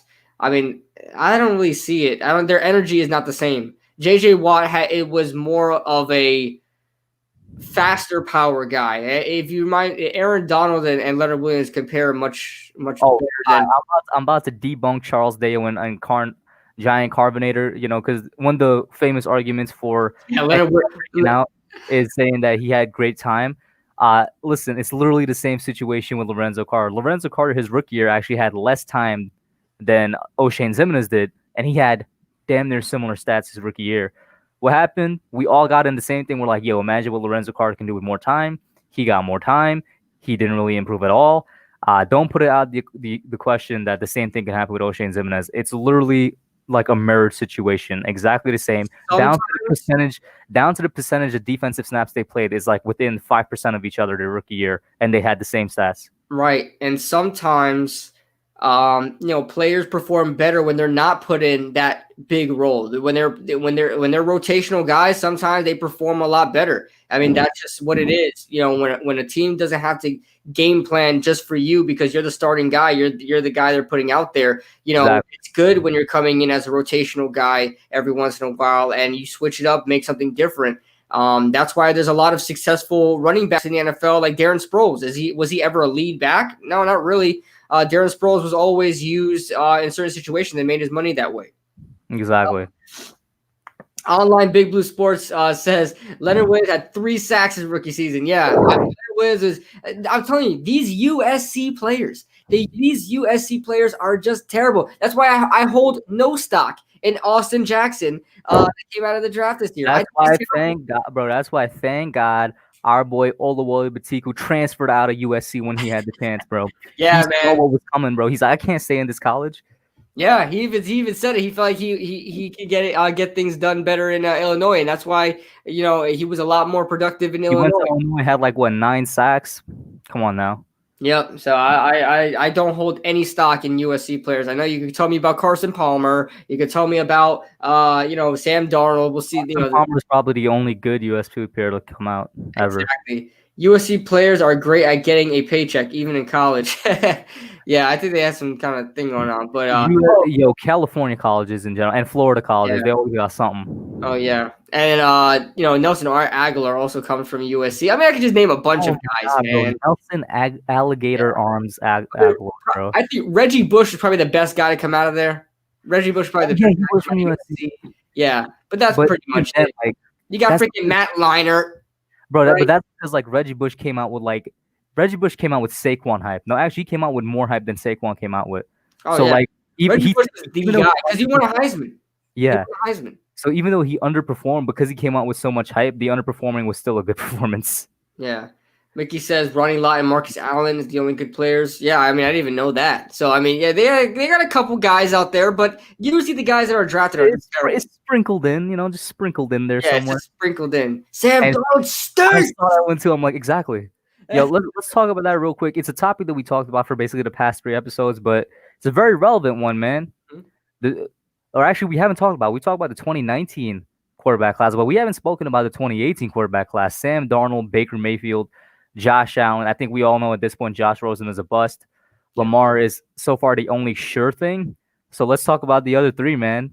Josh Allen, Sam Darnold, Baker Mayfield. What are you seeing for these guys?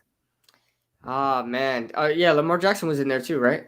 Yeah. Yeah. So, it's safe to say that Lamar Jackson, he's safe. He's over there. Yeah. He's doing his thing. He's great. He's doing his thing, right? So, Baker, let me tell you right now, Josh Allen is so overrated. Oh, my God. Before you get into that, who's worse, Josh Allen or Sam Darnold? Like, they're all 3 just bad quarterbacks. Josh Allen is worse.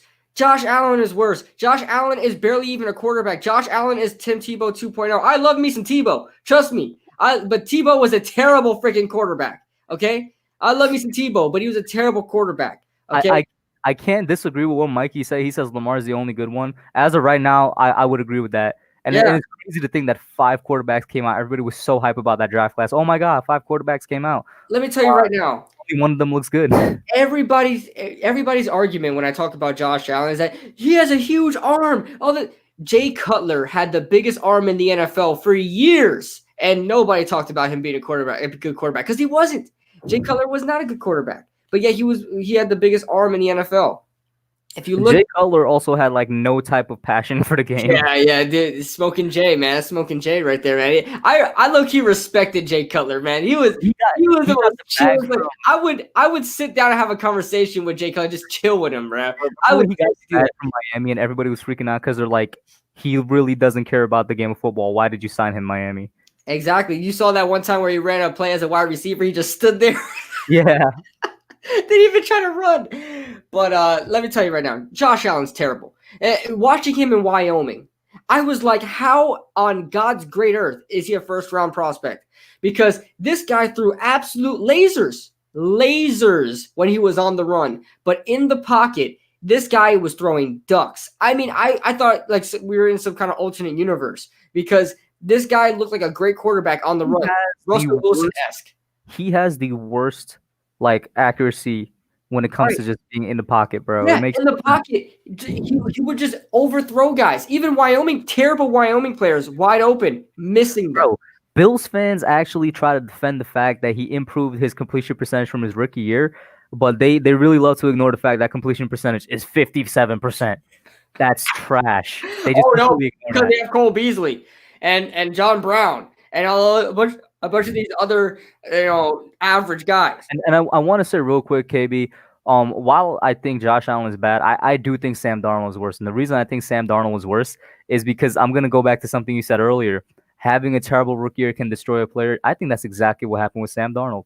He came out a year early. I was always a believer in that. I thought he should have stayed another year at USC. He came out. He had a terrible rookie year. I don't care what anybody says. That messed with his head. You pair him up with a terrible coach in Adam Gase the year afterwards, and then the dude, in my opinion, had an even, comparatively maybe an even worse sophomore year. Forget what the stats say, but look at him. He looks like he regressed. His pocket presence is not that good, and then his footwork. Listen, I just agree with you. I rag on Josh Allen all the time for having terrible accuracy in the pocket. Josh Allen has terrible accuracy in the pocket because I just think he just doesn't have it in him to have good accuracy. But he at least has good footwork in the pocket. Sam Darnold's footwork in the pocket looks like a high school quarterback's footwork in the pocket. It looks like he did not go to college at all to develop it. He's always skittish. He's always thrown off his back foot. That was a huge problem in college. I think that's a bigger problem than what Josh Allen had. And then combine it with the fact that he's been taking so many bad seasons. I think that he's getting ruined as a player, kind of saying what you had earlier. Remember, you were talking about Andrew Thomas. You think if he has a bad season, that could ruin him as a player. I think that's what happened with Sam Darnold. Yeah, and what I will agree with you that Sam Darnold was put in a terrible situation. That's why he's probably worse. But I think, looking at his college prospects, I think Sam Darnold was a lot better than that's then. I would agree with then, but this is now. Completely agree. And here's one thing: Josh Allen has shown flashes. He's had some good games throwing the ball, like against the Giants. He's had some good games throwing the ball. But Sam Darnold, I think his accuracy game was probably against the Giants. Yeah, in our secondary. But Sam Darnold has had some pretty damn good games where you're like, is he their franchise quarterback? You look at Week 1 versus the Lions in his first NFL game ever, destroyed the Lions like 42-14. I do remember that. Yeah, I remember that. Killed the Lions. And he stuck it in there with Aaron Rodgers against the Green Bay Packers. That game went to overtime. I think they lost at 45-38. Yeah, I mean a couple of good games even against the Giants. Another game against the Giants. Sam Darnold screwed us, and that was a game I went to. You think he regressed though? Because I think he regressed. He definitely regressed. Definitely, I would not disregard that whatsoever. But I still think Sam Darnold as a quarterback can get it done. I just think it's Josh Allen's ability to get out the pocket and run that's saving him. I think that's the only thing that's saving him, because if Josh Allen was not as mobile, say Josh Allen is just as mobile, if not a little less mobile than Sam Darnold is, Josh Allen would not be succeeding right now. Okay. And before we move on to Baker Mayfield, real quick, Charles Dale, I want to know if you agree with me on this. KB, what I'm about to respond. He says, Eli didn't hit 60% completion till like his fourth year, overrated stat. Two things. Eli was never great at completion percentages throughout the entirety of his career. Yeah. Second thing, it's a completely different league right now in terms of quarterbacks and just all around. Completion percentages are a lot more important than it used to be, and quarterbacks now are supposed to be able to hit a certain amount of completion percentage because it's just the way the game is played now. But that's just me. What do you think, KB? I think he's got a point, but yeah, like you said, Eli's never really been a completion percentage guy. You guys have to remember back in Kevin Gilbride's system, and we're throwing it way back, Kevin Gilbride, the offensive coordinator for the Giants during Eli's first years, it was just a throw the ball, bomb the ball downfield. It was not West Coast offense like you see now in most systems. I don't know what. That's a good point. Most systems are now West Coast offense, which is why I'm like completion percentages were way off in Eli's career, because all Eli did in his beginning of his career was throw the ball downfield. I mean, that's literally all he did was throw the ball downfield, and that's how he got his yards. That's why he had a terrible completion percentage but a high amount of yards. I mean, that's just what happened for Eli. So I understand that it's all about the situation. But if you're in a West Coast offense and you're throwing slants, you're throwing curls, you're throwing outs here and there, your completion percentage matters because you're throwing the ball constantly, quickly, almost every play, and you're throwing the ball at a higher rate than you're running the ball. Now Buffalo runs the ball a lot more, which I guess helps his argument a little bit. But still, you never want to see a quarterback throw under 60% and expect it to be called a good quarterback. It goes back to like today's NFL. It is what it is today. It's just that quarterbacks are getting better when it comes to things like completion percentages. Maybe I'm overvaluing it a little bit, but I think that's how the league is today. Yeah, and I've been saying this already. Like, I've been saying this all the time. Quarterbacks back then aren't the quarterbacks now. I mean, I'm telling you, there's going to be a point, and everybody thinks I'm crazy for thinking this, but there is going to be a point where there's not gonna be any room for any more franchise quarterbacks. Like there's gonna be some great quarterbacks that come out of college, and all the NFL teams are gonna have their franchise quarterback. You know, you're gonna see guys that are top 10 picks fall into the second round because there's just no need for these quarterbacks. Quarterbacks are getting so talented right now. There's only 32 spots in the NFL for quarterbacks for starting quarterbacks. That's not like the wide receiver position where a starting wide receiver is the top 3 or 4 guys. So there's only 32 spots in the best league in the world for football. So yeah, ran an offense where every route was an option. It was infuriating when we had dumb wide receivers. Yeah, like Ruben Randall. Yeah. Oh my God. And I kind of want to say basically every comment from Mikey C with his that QB comment down until the one you just read, we can address all of them. I think they're all pretty good comments if you want to like bring them up on screen. Let me see. Mikey C, he says that QB draft was super overrated. The New York media overhyped it because they wanted the Giants to draft one of those bums. Thank Dave Goldman. He took Saquon. I agree. Yeah. And especially now in recent times, people have been, for some reason, the Saquon debate has come back up. Oh, was he the right pick and whatnot? I'm like, look at the quarterbacks. You tell me you would take one of them? Because it wouldn't make sense for you to go back and say, let's take Lamar Jackson. That's complete hindsight. Nobody had Lamar Jackson as a top 5 pick, so it wasn't going to happen.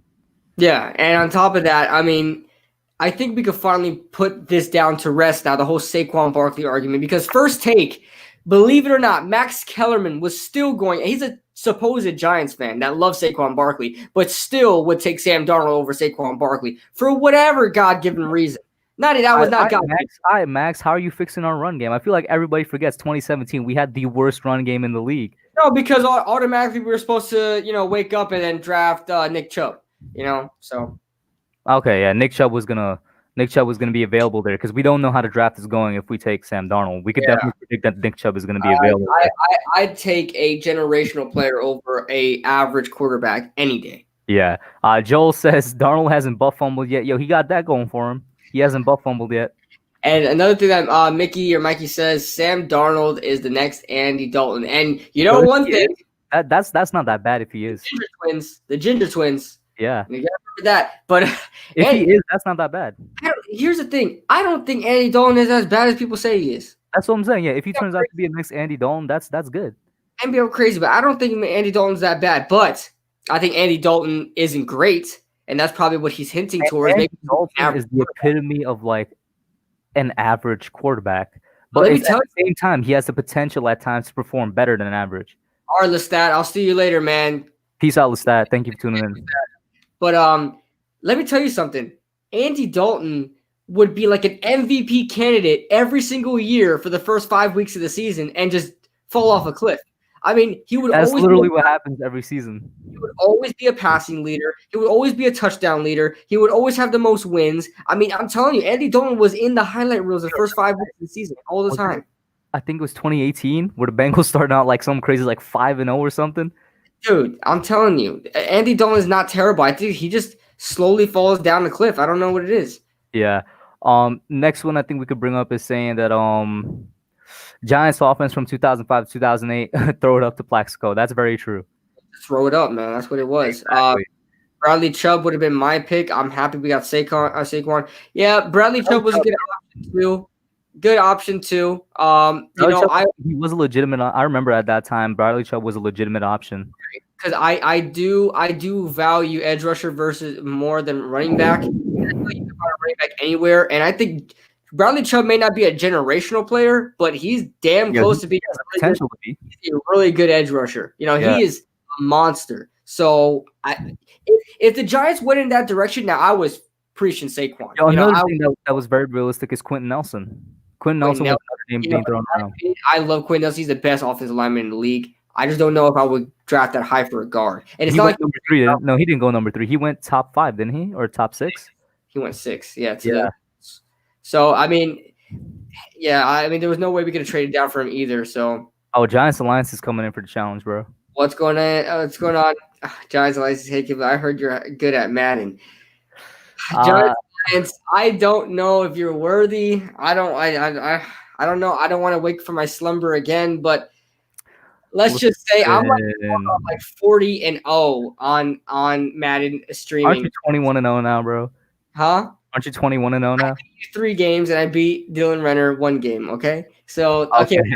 am I like 23-0 or 24-0 or something like that? Listen, I'll challenge you, Kid Blue. I don't know. Ah, man, do you really want to do it? We'll have to stream it, man. I'm not trying to embarrass We'll beat you with the Giants. I'm not trying to embarrass you, Giants Alliance. But Nathan Poland, I agree completely, bro. Imagine if we listened to and this is why I feel like Gelman deserves a little bit more credit and why you guys listen to us and not the media. Imagine if we drafted Haskins and Simmons. Now, I don't know about you, but I hopped off the Haskins train literally a week before the draft. too. Yeah, I don't know why. It's crazy. It's like, bro, it's like divine intervention or something. A week before the 2019 draft, I made a video. I was like, yo, Dwayne Haskins is not the guy. I don't know why. I just looked at some more his tape. I'm like, I don't see the it factor that I want from a quarterback in him. And then that's when I really started to realize he was being carried by his wide receivers. I was like, he's not the guy. So like, that's why you listen to us, bros. That's why you don't go to the media. Yeah, and don't go to the media because they think he was more of a runner than a thrower. So, bro, oh my God, stuff like that, and like let me tell you, that day I said, "Screw First Take." I cannot believe he even uttered those words. And at that point, when he said those words, I wasn't really well versed in Dwayne Haskins. But the first thing I noticed when I watched Dwayne Haskins is like, damn, this guy can't move. He's a freaking statue. And this guy's more. And you know what's crazy? I'm not even trying to bring politics into this, but imagine if a white person said that a black person, like that a black quarterback was more of a runner than a thrower. You're absolutely right in that, bro. Because and the reason I wouldn't even have a problem saying that is because First Take always loves to pull the race card on the Giants. Oh, we drafted Daniel Jones, a white quarterback, over Dwayne Haskins. Oh, we hired Joe Judge, a white head coach. It's like they forget. Sometimes they're just better. There's this thing called the interview process. Joe Judge probably aced his interview process compared to Eric Bieniemy. Daniel Jones at this point is just a better quarterback than Dwayne Haskins is. It has nothing to do Daniel Jones mastered his interview process. I know Daniel Jones aced his interview process. They're like, this guy can handle. You had Dwayne Haskins charging people to enter his draft party. If that's not a red flag, I don't know what is. And the attitude that he put up like a little pouty baby when he wasn't drafted by the Giants, I mean, that really shows that he probably wouldn't be able to handle New York. He wasn't happy to go to Washington. Yeah, he was. How can you, as a Washington fan, be happy that your quarterback wasn't even happy to be on? Yeah, everybody that are Washington football team fans. Yeah, the WTFs, bro. They're called the WTFs. Yeah, your starting quarterback. Oh yeah, Washington. The WTF. Oh no, WFTs. Nah, I'm calling them the WTFs, bro. Yeah, WTFs. But anyway, I don't think there are any Washington football team fans in here, but just know that your starting quarterback is supposed to be your either, bro. He doesn't even like you. He doesn't even like you. He's going to demand a trade in about 2 years. All right, bro. I'm telling you, bro. Kyle Allen is taking that job over him by midseason. I'm not even saying that as a joke anymore. Kyle Allen might be taking over that job, bro. He knows. Yeah, I think so. He knows that boy Ron Rivera. Charles Dale says, "Yo, no cap though. Haskins looking like Mike Vick." I heard he dropped. I will say, I heard he dropped like 30 pounds. So at least he's dropped the weight. We'll see. Giants Alliance says, "You can beat any team. I'll still beat you with the Giants, bro. You don't want me to use the Giants." Giants Alliance. I think you need to go back and watch the stream I had with the Hub and watch when I use the Giants. Just look at the J-Zack game, bro. That one always kills me. Yeah, just look at the J-Zack game as well because that was not a good experience for Jay. That's why J-Zack it doesn't do YouTube anymore. But I like Joel's comment. That's a good one. Don't forget the selfie also.